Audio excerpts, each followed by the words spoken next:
Am I an a-hole for refusing to help my best friend with her wedding because she didn't make me a bridesmaid? So my best friend May, 24 female, and I, 24 female, have been close since we met in middle school. We've always talked about being in each other's weddings, so when she got engaged last year, obviously I assumed I would be a bridesmaid. So she recently asked me to help her start with the wedding planning, and then she showed me the list of her bridal party, but I wasn't on the list. I asked her why I wasn't on the list, and she got all awkward and said that she had to make some hard choices. The party included her sister, her fiance's sister, and a few of her newer friends because she said that she wanted to keep the party small. I didn't want to make a big deal of it, so I congratulated her and I assumed I would just be a guest.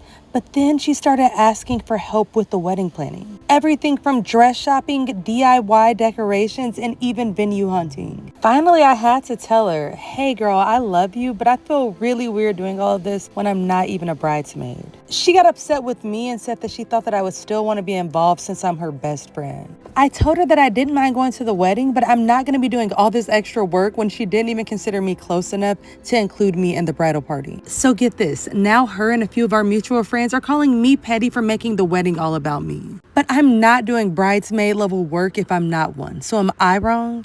No. To me, the bride just sounds like a frenemy. Like, who does that to their best friend? I mean, would you guys help out with the wedding, or would you say hell no?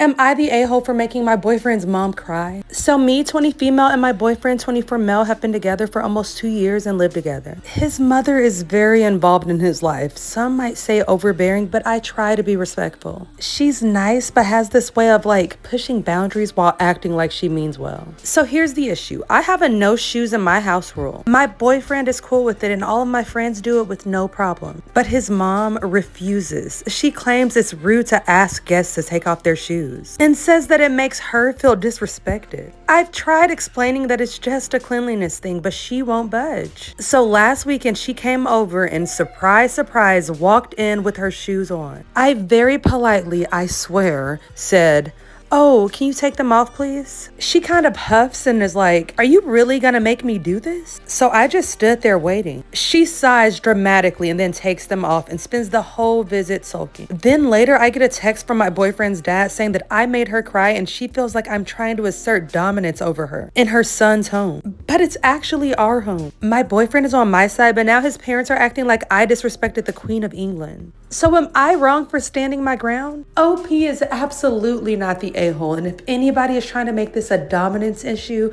it feels like it's the mother-in-law to me. It's a simple house rule. The mother-in-law needs to just get over it. So who do you think is wrong, OP or the mother-in-law?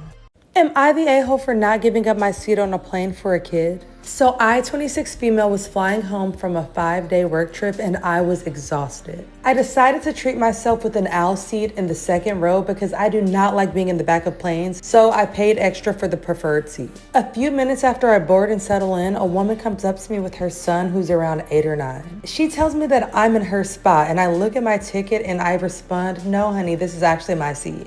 Then she asked if I could just switch seats with her so that she and her son could sit together. And when I asked where the other seat was, she pointed 20 rows back in between 2 grown men. I politely said, "No, I paid extra for my seat and I really need it." She starts getting all annoyed and says that it's just a kid and she figured that someone would be nice enough to switch. I told her again that I'm not comfortable switching and she huffs off. She comes back with the flight attendant and the flight attendant has the audacity to ask me to switch as a courtesy. I refused, so the mom ended up having to sit in the back and the kid sat next to me. For the entire flight, she kept coming to check on him and giving me death stares, and at some point, I heard her muttering something about selfish people while glaring at me. The problem is, when I told my friends and family about this, they were split. Some agreed that I had every right to stay in the seat that I paid for, but others said that I probably should have just sucked it up for a couple of hours for a mother and her child. My own mother said that she hopes that I'm not in a situation where I have to rely on the kindness of strangers. So am I really wrong? No matter how you try and spin it, OP is not wrong in this situation and she had every right to keep the seat that she paid for. That being said, maybe I'm just too nice because I probably would have just switched the seats so I didn't have to deal with the drama.